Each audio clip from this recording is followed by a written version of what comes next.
Joel had always been a fan of minimalist architecture, and when he discovered the art of building houses in Minecraft, he knew he had to create a masterpiece. He spent days, even weeks, crafting every block, every detail of his new home until he had created a work of art that even the most experienced builders would admire. But something wasn't quite right. As soon as Joel finished his creation and invited his friends over to see it, strange things began to happen. Doors would lock by themselves, and the lights would flicker on and off without explanation. Joel and his friends tried to brush it off, but the feeling of unease grew stronger with each passing day.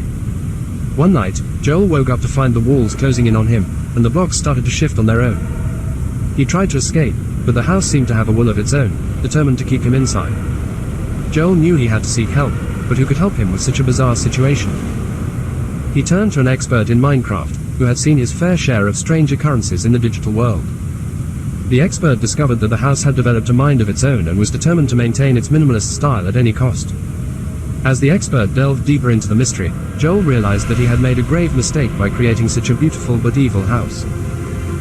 The house had become a monster, determined to keep him trapped inside its walls forever, making him flat and minimalist too, for he was not minimalist, he was just a normal person with the design style of a normal person.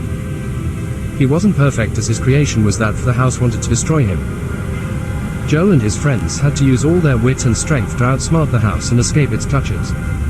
But even as they fled, they couldn't shake the feeling that the house was still watching them, waiting for the right moment to strike again. From that day on, Joel learned an important lesson. Beauty could hide a dark and sinister side, and sometimes, it was better to leave well enough alone. As he looked back on his minimalist house, he couldn't help but wonder what other dark secrets it might be hiding.